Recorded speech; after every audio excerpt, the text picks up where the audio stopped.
जय श्री कृष्ण। रजस्तमश्चाभिभूय सत्वं भवति भारत। रजः सत्वं तमश्चैव तमः सत्वं रजस्तथा। अध्याय 14 श्लोक 10वां व्याख्या। रजस्तमश्चाभिभूय सत्वं भवति भारत।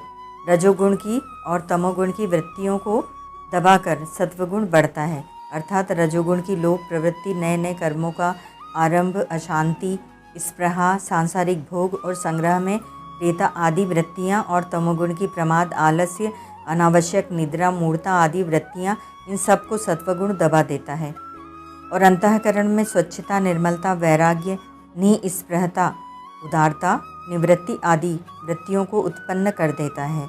रजः सत्वम तमश्चैव, सत्वगुण की और तमोगुण की वृत्तियों को दबाकर रजोगुण बढ़ता है, अर्थात सत्वगुण की ज्ञान, प्रकाश, वैराग्य, उदारता आदि वृत्तियाँ और तमोगुण की प्रमाद, आलस्य, अनावश्यक निद्रा, मूढ़ता आदि वृत्तियाँ, इन सबको रजोगुण दबा देता है और अंतःकरण में लोभ प्रवृत्ति, आरंभ, अशांति, स्पृहा आदि वृत्तियों को उत्पन्न कर देता है।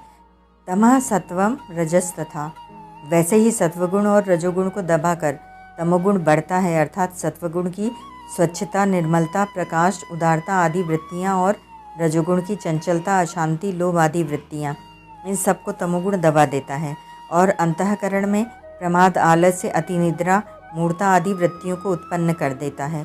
दो गुणों को दबाकर एक गुण बढ़ता है। बढ़ा हुआ गुण मनुष्य पर विजय करता है और विजय करके मनुष्य को बांध देता है, परंतु भगवान ने यहाँ 6 से 10वें श्लोक तक उल्टा क्रम दिया है, अर्थात पहले बांधने की बात कही, फिर विजय करना कहा और फिर दो गुणों को दबाकर एक का बढ़ना कहा। ऐसा क्रम देने का तात्पर्य है, पहले भगवान ने दूसरे श्लोक में बताया कि जिन मनुष्यों का प्रकृति से संबंध विच्छेद हो चुका है वे महासर्ग में भी उत्पन्न नहीं होते और महाप्रलय में भी व्यथित नहीं होते, कारण कि महासर्ग और महाप्रलय दोनों प्रकृति के संबंध से ही होते हैं, परंतु जो मनुष्य प्रकृति के साथ संबंध जोड़ लेते हैं उनको प्रकृतिजन्य गुण बांध देते हैं। 14वें अध्याय का 5वां श्लोक। इस पर स्वाभाविक ही यह प्रश्न होता है कि उन गुणों का स्वरूप क्या है और वे मनुष्य को किस प्रकार बांध देते हैं। उसके उत्तर में भगवान ने 6 से 8वें श्लोक तक क्रमशः सत्व, रज और तम तीनों गुणों का स्वरूप और उनके द्वारा जीव को बांधे जाने का प्रकार बताया। इस पर प्रश्न होता है कि बांधने से पहले तीनों गुण क्या करते हैं।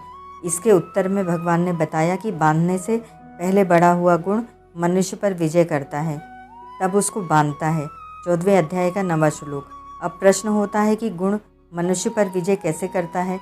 इसके उत्तर में भगवान ने कहा कि दो गुणों को दबाकर एक गुण मनुष्य पर विजय करता है।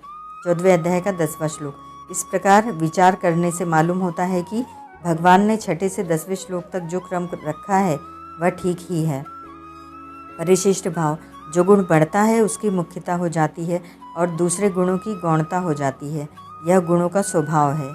ओम तत्सत।